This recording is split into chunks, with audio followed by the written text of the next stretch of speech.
How's it going, guys? It's your boy, Lieutenant Dan.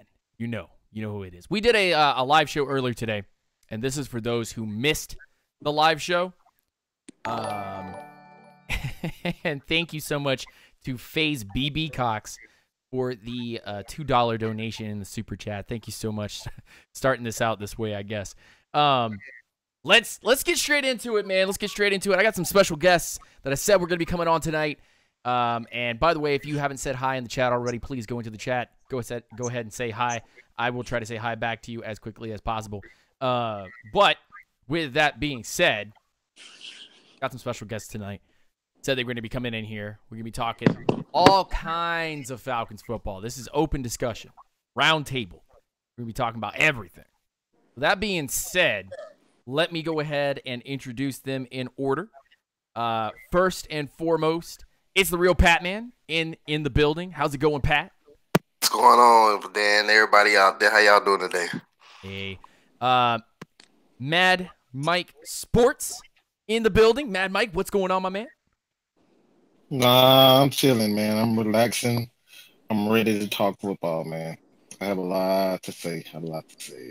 And your boy, you might have seen him on Twitter. You might have seen him on his show, The Don. What's going on, Don? What's good, you guys? How y'all doing this evening? Oh, yeah. Let's do it. Let's get it, man. Let's get it. So, and chat, if you can hear us just fine, just let us know in the chat, and we'll fix whatever audio things are going on. There's always a thing going on. But anyway, that being said, Adrian Claiborne, gentlemen. Adrian Claiborne is back with the Atlanta Falcons. But before we get to that, we had a couple of people that we brought in for a visit to test out. And, Pat, I want you to lead us off with this.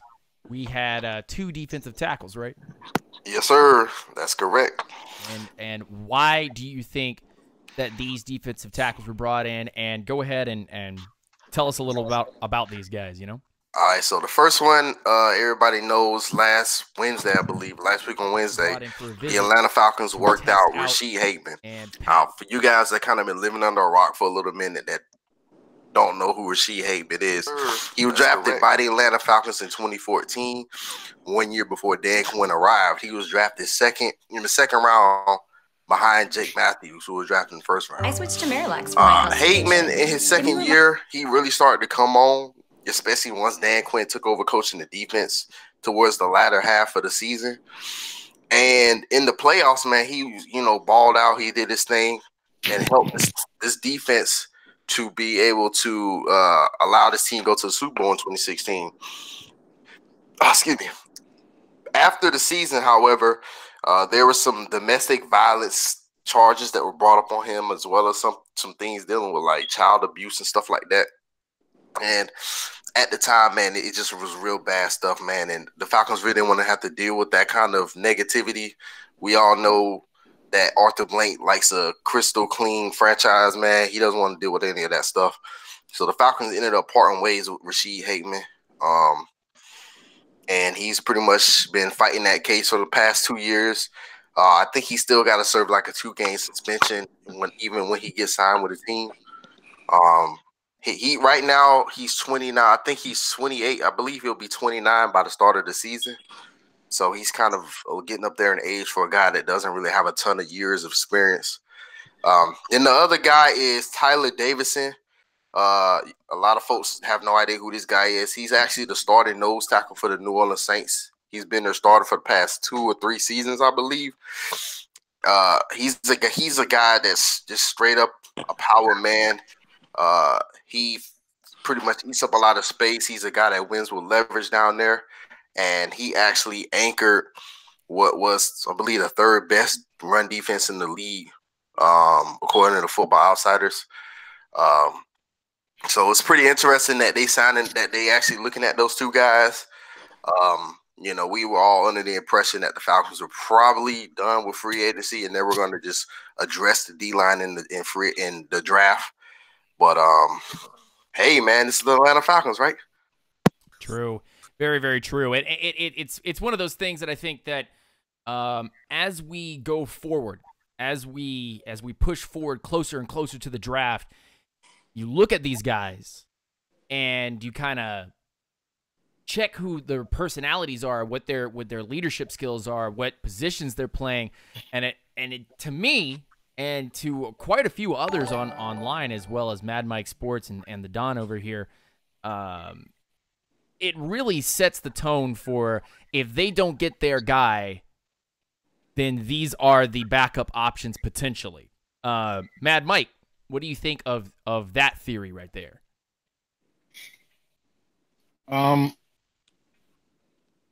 In past years, we know that, last year, for sure, we didn't have a backup plan when our guy wasn't available. We took Calvin Ridley, and when Calvin Ridley was there, really didn't have a backup plan. So we was forced to sign guys like Terrell McClain, was kind of a last, minute deal. And it trickled over into the following season, into the later on in the season, and the guy ended up being pretty much trash.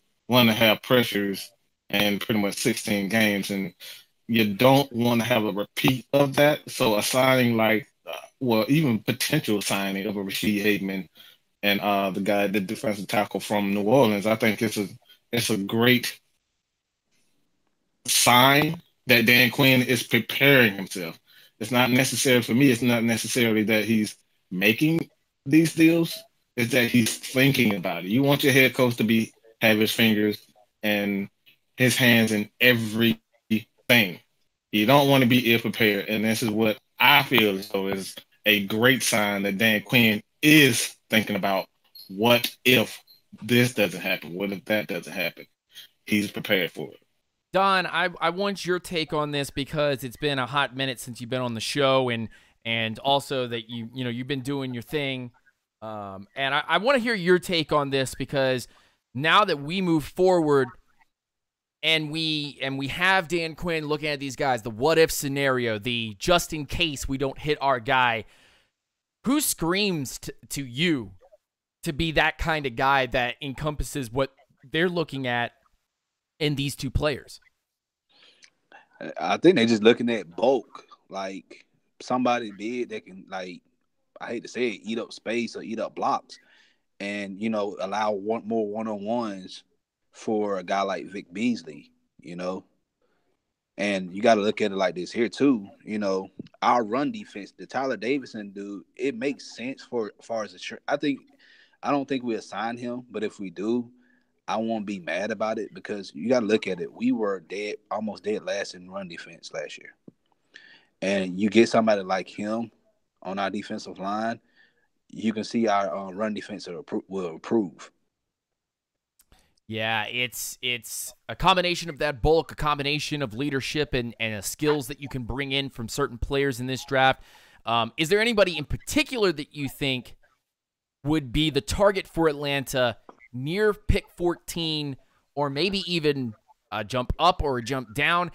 Without talking about that scenario, is there a guy you think, or a couple of guys you think, that solidify that need, that identity? In the draft? Yes, sir. I would say in the draft, yes. Christian Wilkins, Dexter Lawrence, those two guys would pretty much, you could plug them in our system and they'll start immediately. All right. We got to look at it like this here. Our base defense has been, just haven't been playing well the past couple of years. So I've been really high on Christian Wilkins, but how the way things been looking like the past 2 weeks now, we could potentially get Dexter Lawrence at 14. True. Real quick, very, very quick, Brazilian X Skills, one of the moderators in here with the $5 donation in the super chat. Thank you so much, my man. He says, Team Swizzlefish. And if you don't know what Team Swizzlefish is, it is one of the 3 guys that I think that the Atlanta Falcons potentially could take at 14 if those guys are there. And that man is Team Montez Sweat. But now that, kind of segue in from that to this, now that a defensive end has been brought in Adrian Claiborne, Pat, what is your thought on Adrian Claiborne coming in here, and what do you think his primary role is going to be? So I think Adrian Claiborne being brought in is excellent, man. He's a hard-working guy, man. He's very similar to Gritty Jerry. He's a hard-working dude. He's always focused. He's a veteran presence in the locker room. That was one of the concerns that we had. Right now, we don't have a ton of veteran leadership on this roster, particularly on the defensive side of the ball. So if you're going into the draft and you're going to add multiple young rookies to a defensive line with no leadership, that spells trouble. You know what I'm saying? So Claiborne provides that veteran leadership. He provides that work ethic. And I believe that he's going to continue the role that he had here in Atlanta. Is he's primarily going to be used as a pass rusher, man, primarily in the nickel.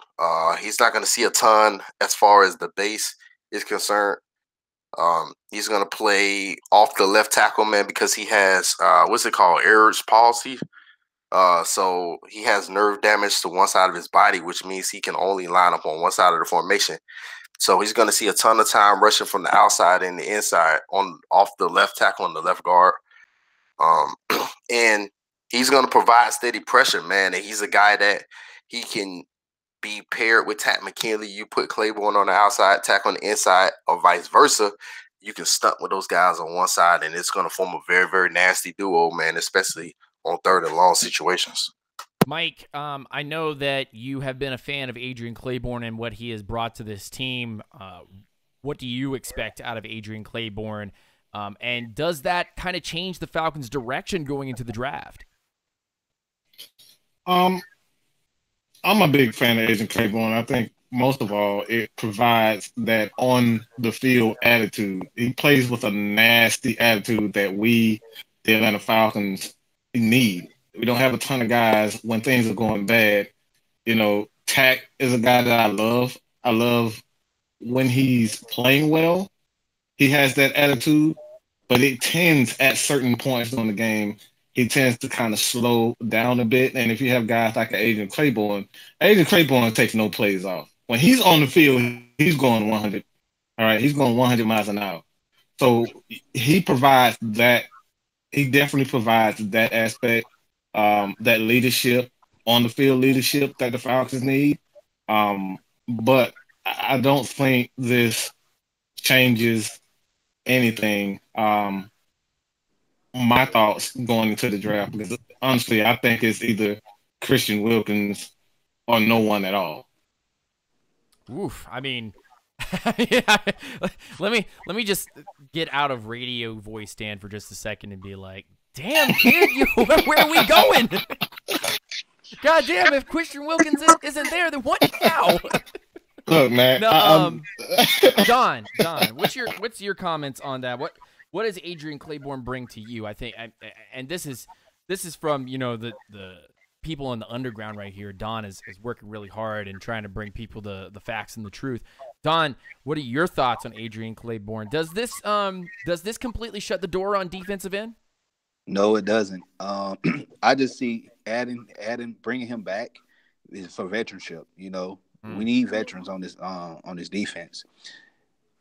We see how it worked out in 2016 when we brought Dwight Freeney in, and you know our D line played well.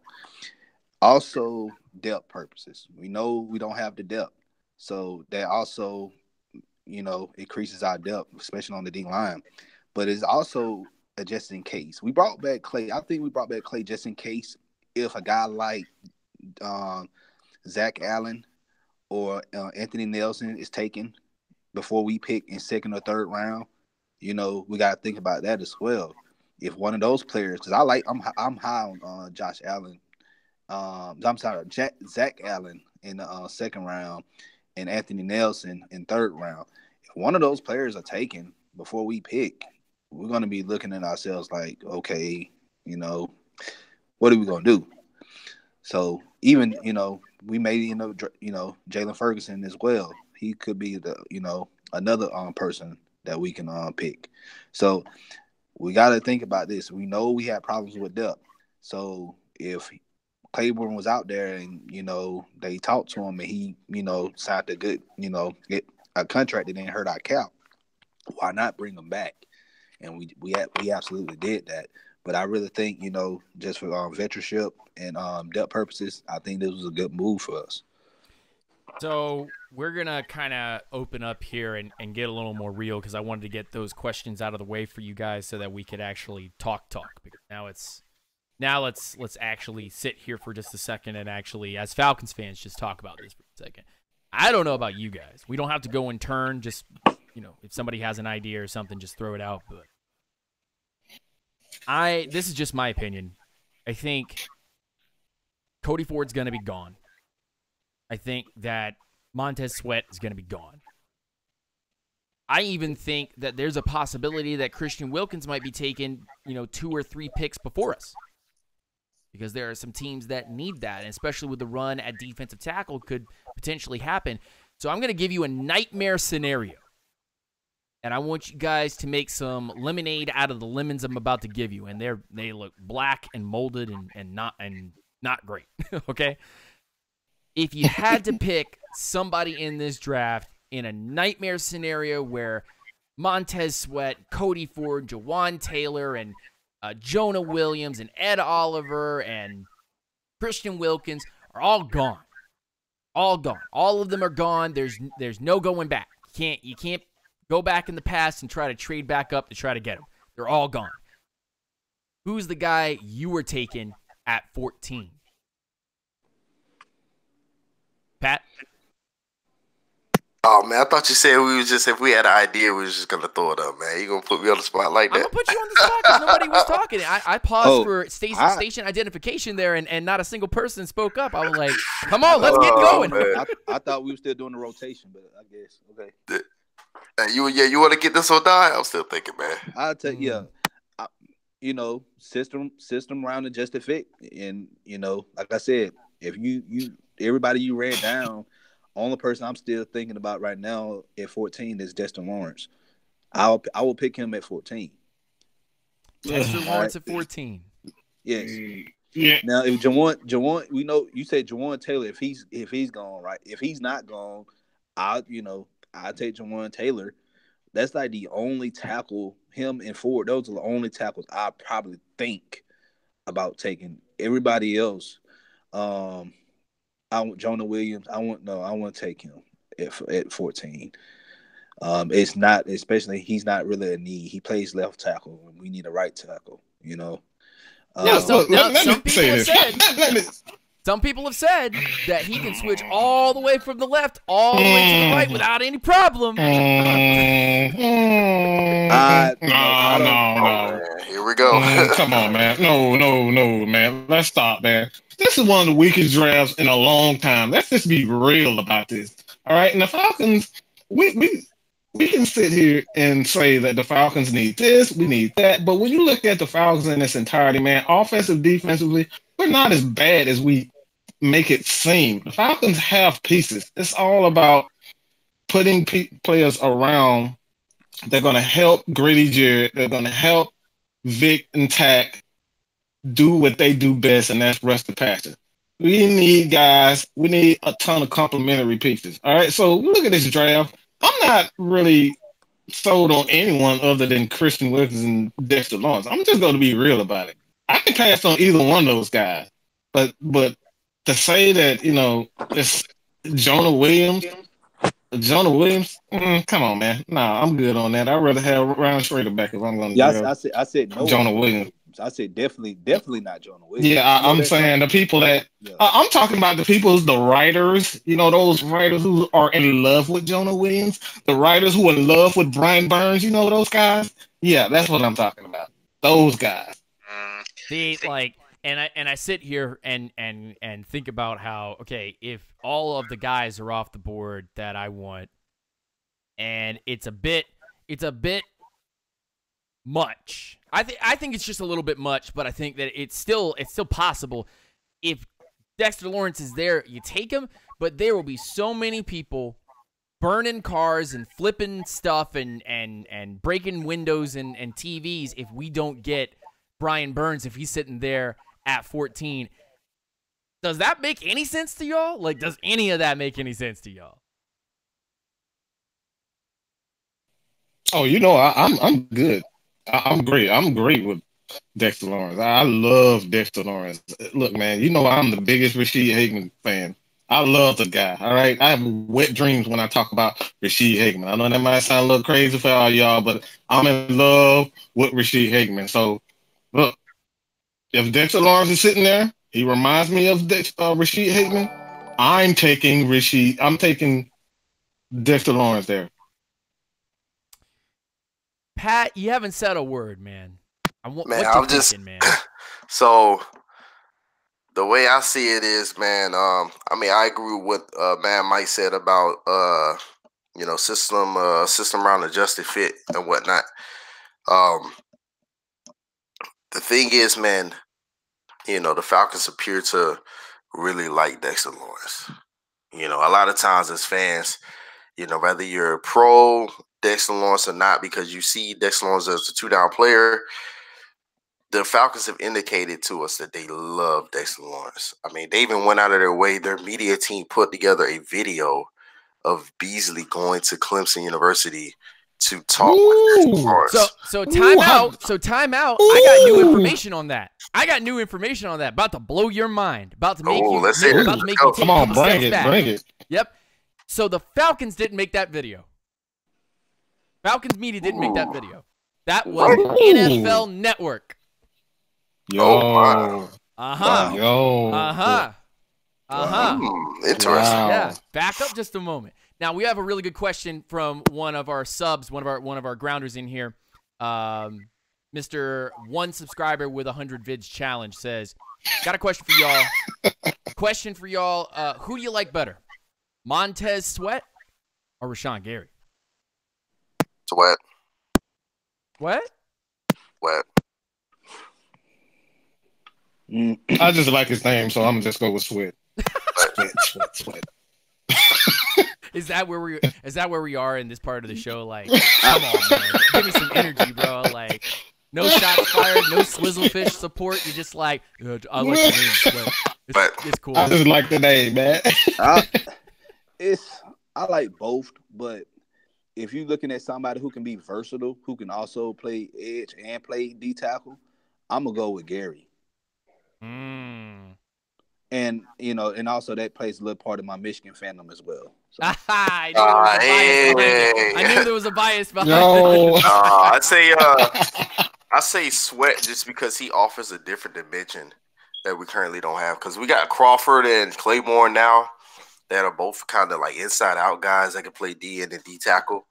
And Montez Sweat is intriguing, man, because while he can play defensive end full time as a nickel guy, he's so long and he's so effective against the run that he can anchor as a strong side defensive end if you needed him to play that role.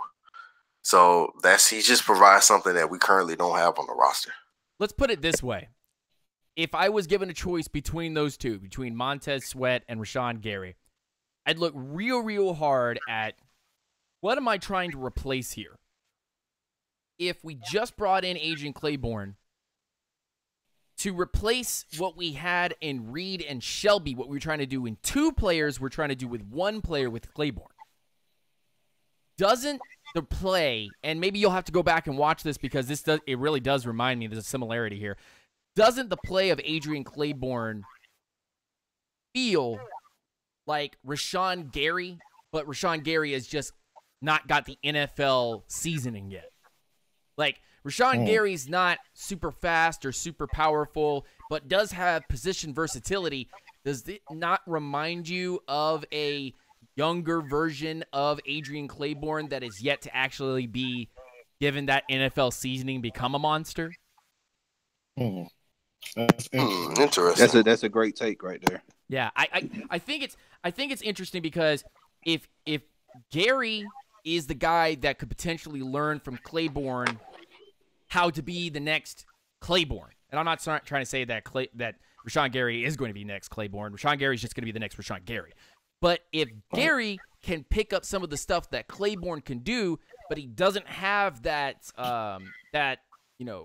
physical disability, and can play both sides like a upgraded version of a Claiborne, I think it would be really interesting if you did take Gary He's not the quickest pass rusher. He's not the fastest guy. He's not the most athletic guy, but he is damn powerful. He's got an IQ on him.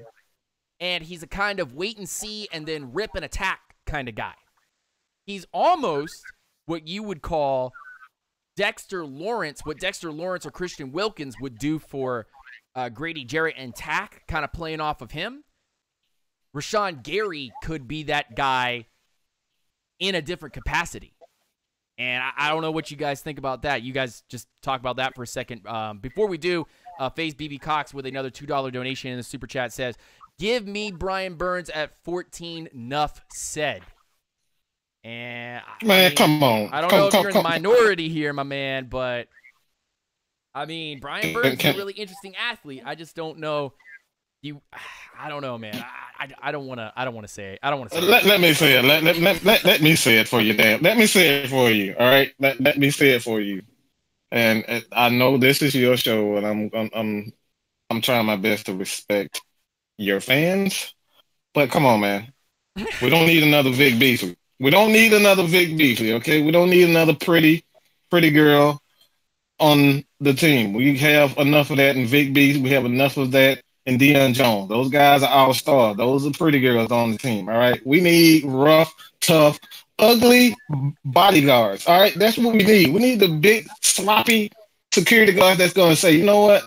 Nah, you're not going to hit my butt. You're not going to hit Vic. You're not going to touch Deion Jones, all right? We need those guys. We have enough of the pretty guys. And Brian Burns, he may be a terrific pass rusher, all right? He may be a terrific pass rusher. But he's a project player, and we do not need project players. And I'm really not downing your pick. That is your opinion. But what the Falcons need on this team is they need complementary pieces. All right. And that's one thing that I try to kind of get over with my audience as Falcons fans and what they need. We don't need more pretty players. And that's all I got to say about that, man. Thoughts on the Gary comparison to Adrian Claiborne, and then we'll move on. Hey, man, that's a pretty good comparison, man. I never really thought about it like that. To be honest with you, Rashan Gary is a very, very intriguing guy, man. I mean, my only thing is like, he's potentially, if you want a Rashan Gary, you're going to probably have to take him at 14 because I doubt he's going to be there in the second round. Kind of talking about Brian Burns, man, what MadMike was saying. The issue is, if you bring in Brian Burns, man, you kind of got a ton of guys that you're going to play on the outside because Beasley and Tack are going to eat up those pass rushing snaps on the outside. Claiborne could play on the outside. Steven Means is one of your base outside guys. Excuse me. So, year one, man, he's not going to really see the field really that often. He's pretty much a guy in year one that you're only going to want to feature him rushing the passer. And then the fact that, the Falcons have exercised Beasley's fifth-year option. They're paying Beasley a lot of money, even if it's for 1 year, to do exactly that. Not saying that they're both the same guy or anything like that, but, I just don't see how that works out. At least with Montez Sweat, you could play him on any down. So he's kind of a little bit different in that you could play Montez Sweat, in the base if you wanted to. But, you're not really going to put Brian Burns out there in the base defense. There's really no place for him. He's not going to really see the field that much as a rookie if you draft him. And I think whoever Quinn takes at 14 is a day one starter. He wants that guy on the field day one to contribute. Don? I don't really think drafting Rashan Gary, and I said this multiple times before, I don't really think drafting Rashan Gary is what we really need. Because like Pat said, we draft him, he's really not going to see the field much right now anyway, since we just brought back Clay. So, and I just really don't think he'll fit our system. It's tough, isn't it, when you are trying to boil down the options for the Atlanta Falcons and the needs that they have, and not be. I guess the good word for it would be you're not locked into any single idea or scenario, that you're open to as many as you possibly can because you don't know how the draft is going to shake down. You don't know if the Falcons are going to miss out on the guy that they want and instead go, outside of that box. Go outside of that and maybe get a linebacker, maybe get a safety, maybe get just the best available player that's fallen down the board. We don't know. But the way that things have been shaken out, it really does seem, doesn't it, gentlemen, that, tackle at right tackle, defensive tackle, and defensive end as a strong side defensive end are some of the biggest ones that we need, some of the biggest positions that we need. And, of course, I would say pass rush is great, but, when you get straight down to it, right, you're not going to have these guys seeing the field as much because of the guys that you already have on the roster. Like, we look at the roster, right, and Pat can even attest to it and kind of attest to it and kind of talk about it a little bit. And FaZe BB Cox with another donation in the super chat, $5 donation. Thank you so much, sir. I really appreciate that. And we'll get to your question right now.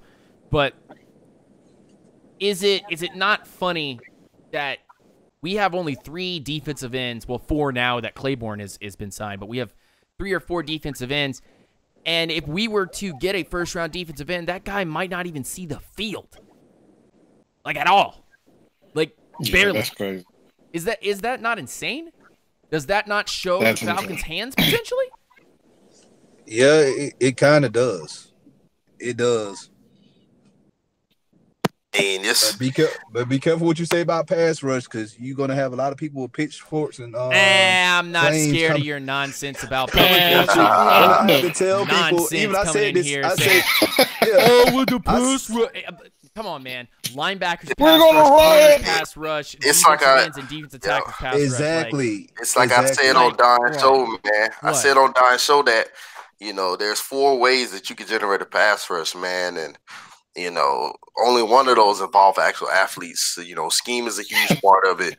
Coverage on the back end, people don't like, for whatever reason, folks hate coverage sacks.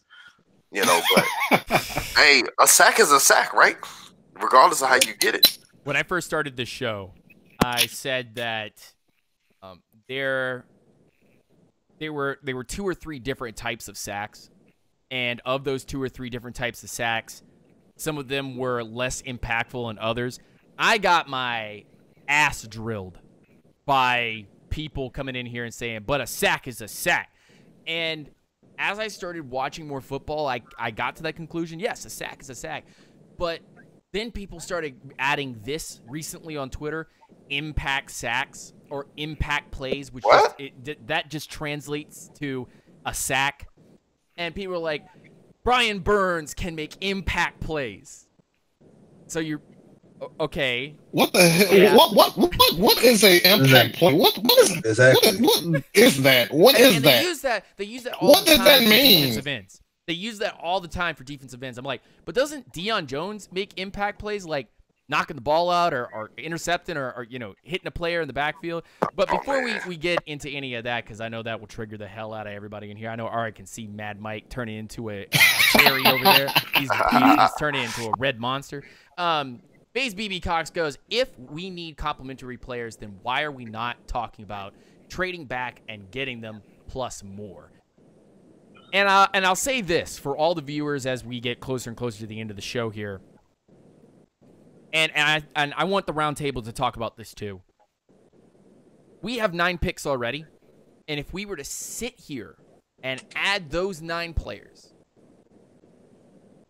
we will most likely have half of those guys not even play any meaningful snaps. And it's not like we actually need 9 players to fill 9 starting spots.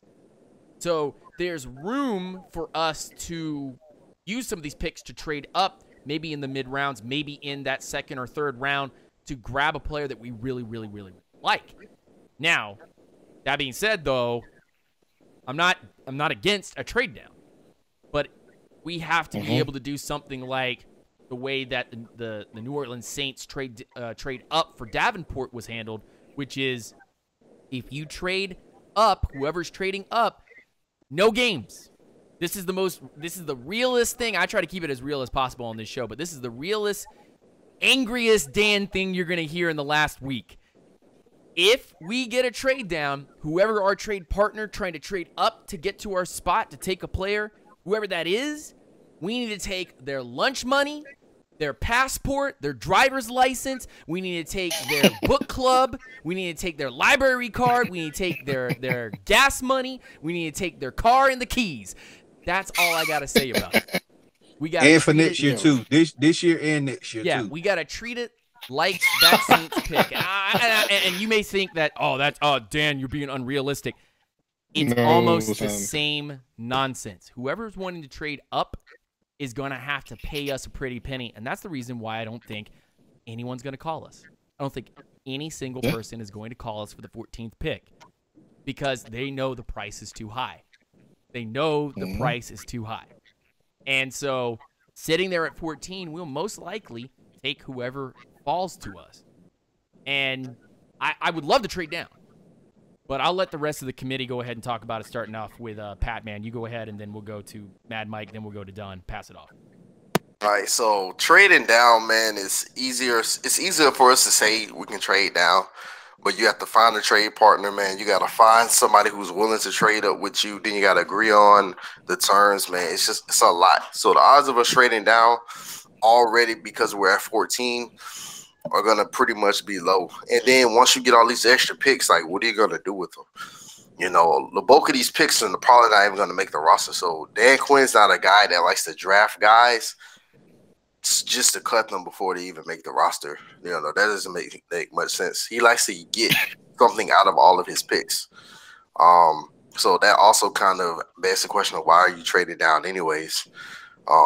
You know, the reality of the situation is this, man. The Falcons, and people got to remember this, the Falcons roster is not going to be solidified after the draft, right? Because even when you're in the training camp, guys from other teams are going to get cut.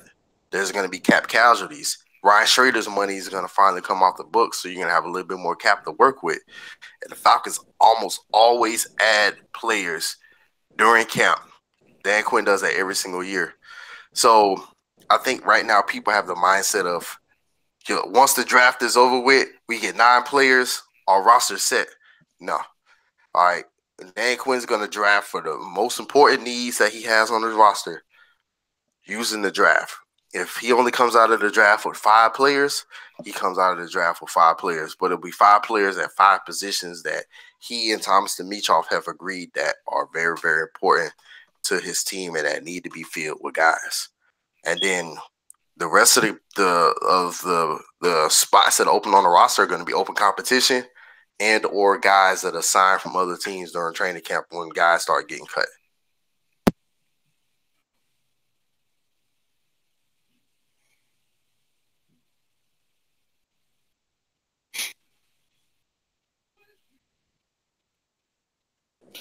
Well, I can say this. When you dissect the Atlanta Falcons, their roster on the defensive side of the ball, there's not a ton of needs. I know that may sound crazy to a lot of Falcons fans. We were 7-9. What do you mean? What do you mean we don't have a ton of needs? Well, you dissect the roster. Linebackers, not a ton of guys that we need for the linebackers. Even in the secondary, you have KZ, Oliver, Trufant. They perhaps have that lockdown. Have one spot open, you know, for the 4th corner, to be honest. The secondary, there's a question there with Ricardo Allen as well as Keanu Neal, but KZ can be that starter at free safety or strong safety. So when you look at the defensive side of the ball, there's not a ton of guys that you need, to come in and be an impact player. So trading down doesn't mean it doesn't necessarily need to happen. I mean, a lot of teams, when you trade down, you're looking to add more pieces. If you're going to make a trade down, that means for me, I would get picks that pretty much says, pretty much for next year, 2020 season. So I don't think the Falcons, that's something the Falcons should do, a trade down. It really doesn't make a ton of sense right now.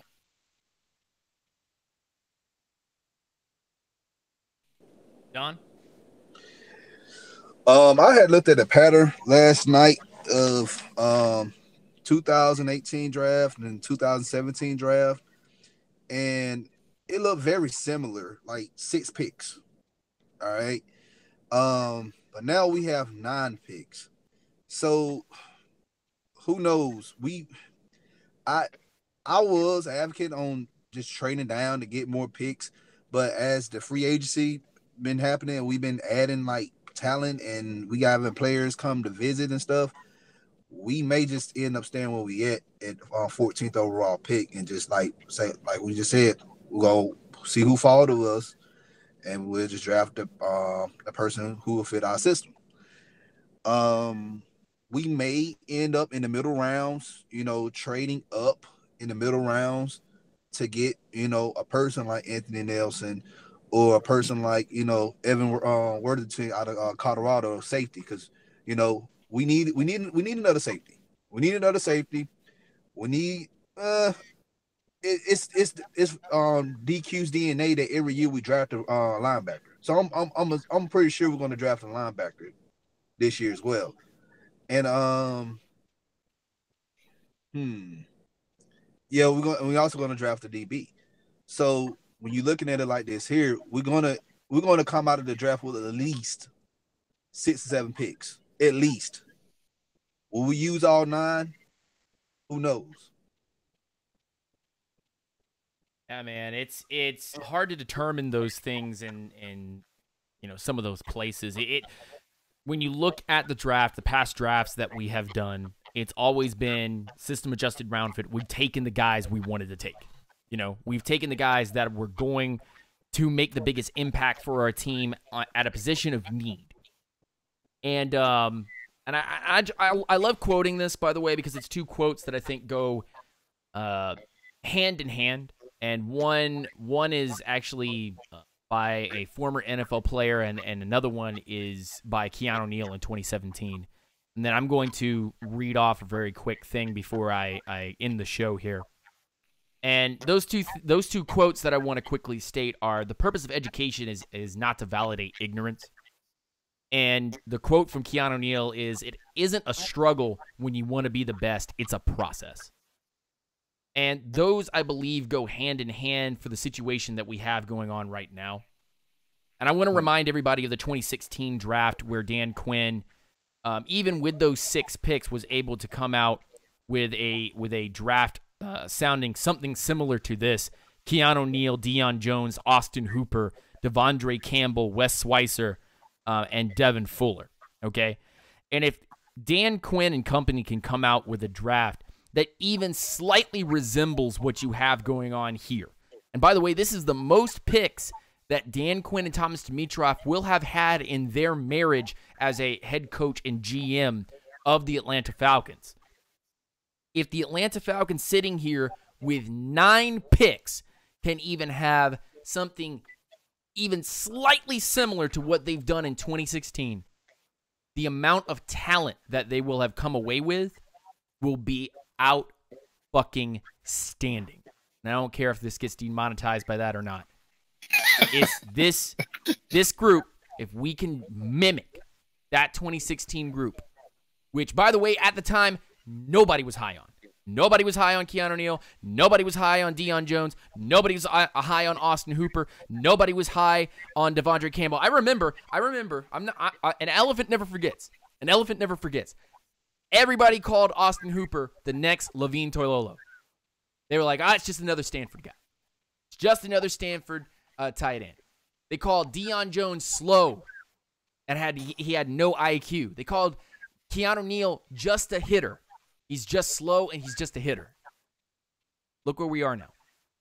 Look where we are right now. Look how dependent you as fans, we as fans and analysts, the team as a whole are dependent on those guys.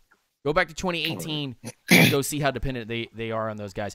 My name's Lieutenant Dan. This was Unintentional Grounding Live with your boys, the real PattMan, Don, and MadMike Sports. We'll go in order of Pat, then Mike, then Don. Plug your stuff, gentlemen. I want to hear it so that these guys can find you. Where can they find you at? All right, man. I'm the real PattMan. You can find me on Twitter at the real PattMan. I'm always hanging out in the Discord as well, man. Just come in, man. Ask questions, man. That's what we're here for, man. You know, we're fans just like you, man. I don't know all the answers, but I will do the research, man, to try to get you the answers, man. So just give me a follow, man. Mike. MadMike Sports, man, on YouTube. Just hit 1,700. I'm excited about that. I truly appreciate everyone for, continuously supporting me. The Dan, real PattMan, even Don. I hit Don up, man. He has a great podcast. It's a free-flowing podcast, man. I'm just gonna let him do that from this point on. But I just want to really, really for you guys to check out Don, man. Check out his stuff. He has a great podcast. Don. Hey, thank you, man. Mike. Y'all can check me out at on Twitter at Fila Sports Podcast. The handle is FILA_SP. We also have a YouTube channel. That's where we do our shows. We try to do a weekly show every week on Sundays. Sometimes we may have to fluctuate the days to see whoever our guests come on. We might do it on a Wednesday or Thursday, but we always announce who's coming on our social media accounts. But we also on YouTube at Forever I Love Atlanta Sports Podcast. You can go into the search box, and Lieutenant Dan, if you don't mind putting this in the putting the link for my YouTube channel in the description, I appreciate it. Yeah, man. And we also created a Facebook account and a Facebook chat, Forever I Love Atlanta Sports Podcast. So we talk about all Atlanta sports, not just the Falcons. We talk about United. We talk about the Braves. Talk about the Hawks. We talked about legends, but legends are no more. And we also go talk about Atlanta Dream, and we also talk about the Georgia Bulldogs, Georgia Tech, Georgia State. Any local sports team, collegiate or professional. We talk about. So y'all get a chance, come holler at your hometown sports podcast. Appreciate it. Before we leave, before we finally get out of here, I'm as everybody in here knows, I am a massive wrestling fan. And something over the weekend happened in the wrestling world. Oh my God, man. That I have to say it. I have to say it. My boy Kofi Kingston got the championship, y'all. He got the damn championship. Woo! Yes, sir. After like 13 years, bro. Yeah, crazy. Man. Oh my. Yes, sir. Oh my Lord. My boy Kofi came out there, hit him with the SOS, hit him with the dream shot, put that boy Daniel Bryan on his back, and boom, boom, 1, 2, 3, Kofi's the champ. Oh my God, I'm so. It was a great moment, man. Also, the Brock Lesnar match was trash, but sorry, Seth. You mean man? That last match was trash too, man. The women's match was not that great, man. Like it's just a chemistry thing, man. It's just a chemistry thing. Like they just couldn't do it. They just couldn't. Last time Brock had a good match was with AJ Styles. AJ Styles can make anybody look good. Finn Balor match was actually not that bad. The Finn Balor match was actually not that bad. He likes working with those smaller guys to put them over, but. Seth and the low blow and everything. It's a squash match. It started out the show. Are we serious, man? Are we serious right now? Like, it started the show and you hit him with a low blow and 3 curb stomps and that was it. That was it. It's a squash match. It's a goddamn squash. All right. Yeah, I was disappointed. I'm a hold one more thing before we go. I want everybody in here because I know a couple people caught the earlier show, and now those of you that caught the late show will be able to know. during the draft day 1, draft day 2, draft day 3, so all rounds of the draft, we will be live with your boy, the coach, the big boss man, Vach Lombardi. Go check out his channel. Mr. I think he's almost to 40K now. He's almost to 40K subscribers, my man. Woo! Wow. He's killing it, man. One day, man. One day. We'll be there I one want to day. be like Vaz. Like Vaz. I want to be like Vaz. Oh, I want to be like Vaz. But we will be live all 3 days here on YouTube, on Unintentional Grounding, with your boy, Vach Lombardi, the coach, the big boss man. And we will be talking about every single pick that goes down, how it is going to influence each team, how it helps them, the negativity that it may bring, or that or the other. So that being said, thank you to the the real PattMan, to MadMike Sports, to the Don. Thank you guys for coming in on the show. I appreciate you guys coming through. You know, man, very quickly, I want to say something personal, because I think that it's been a little while since I actually real talked with all of you guys, and I don't want to get too sappy or whatnot. But I just want to genuinely thank every single one of you guys that have come through, every guy, every girl, every single one of the subscribers, every one of the grounders, the people that are supporting me on Patreon, and the people that are hitting me up in the super chat. Thank you so much for keeping this thing running. Thank you so much for making this a reality, something that I didn't think was really going to happen, and now we're getting closer and closer to 4,000 subscribers. And I think, by the end of this year, we may even be at 5,000 subscribers. You guys are the ones that made this happen. And without you, this doesn't go anywhere. So thank you for supporting the content. Thank you for supporting the channel.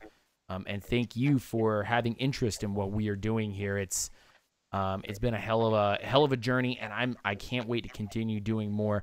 I do want to ask your opinions. Should we do a show focused on some wrestling? And I'm also going to ask on Twitter. I'm going to ask on Twitter for you guys. Should we do a vlog? Should we do a daily vlog? That is up to you guys. Hit me up, UNGR_show on Twitter and on Instagram. It's on the screen right there. Hit me up on Facebook, Unintentional Grounding, the Falcon's Nest. And if you'd like to donate to the channel, you're more than welcome to go onto Patreon. $1 a month is $12 an entire year. That keeps the lights on. That keeps us coming back for more news for you guys, more updates for you guys, and more quality content for you guys. So thank you so much. From the bottom of my heart, I really do appreciate everything that you guys are doing for us, and the constant support and the praise, and the constructive criticism too. I appreciate all of that as well. My name's Lieutenant Dan. This was the real PattMan. This was the Don. This was MadMike Sports. This was Unintentional Grounding, live from Orlando, Florida. Thank you so much. Rise up, stay grounded, take it easy. Peace and hair grease to all of y'all. Deuces.